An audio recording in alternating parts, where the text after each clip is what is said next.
For me, my last teacher encouraged me to start teaching, and my first students were a small woman group who wanted to sing folk songs. So I started to teach to them, and thereafter I had also classical students now.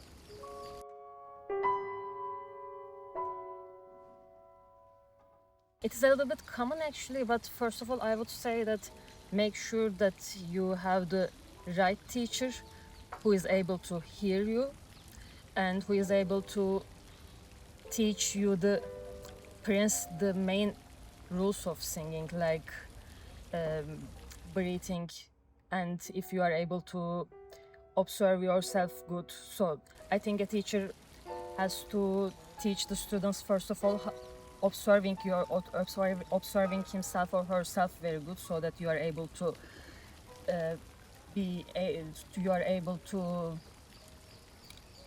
so you are careful about the tensions on the body, because I do work generally with beginners, so it is very important at the beginning of the study that you have a solid technique and you are not tense when you are singing. Yeah. And what another thing that I could suggest, that they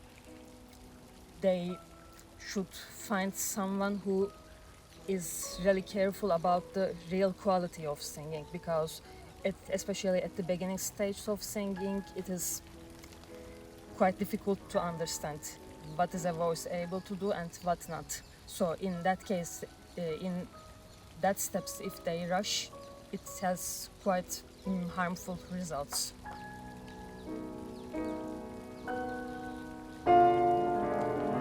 I got two best advices actually that I can say. The first one is, as I already mentioned, finding your primary voice, because it is at the beginning of the singing is quite tricky.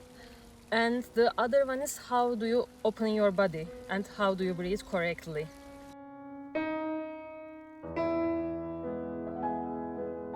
The biggest mistake that I make, I would say, stucking or focusing myself in only a one method and overlooking the other possibilities, because it is quite problematic, as you cannot see the needs, you cannot consider the needs of a student anymore.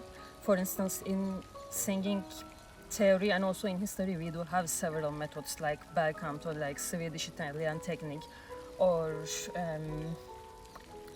like German bel canto, which is supposed to be a little bit different from the Italian one. But all of the problems, the common problem of all of those methods, I would think that since we are focused on the voice that we want to hear, we cannot really focus on the needs of a student. So I find it problematic.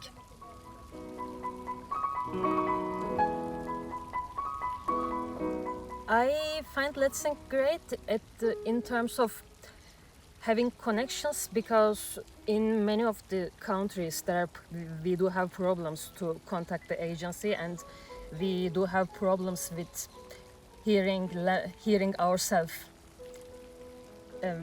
So, for example, in such a program, the students have possibility to work with several teachers and music conductors, and Let's Sing provides also possibility to funding possibility to do that, because otherwise these programs are quite expensive and anyone cannot afford it.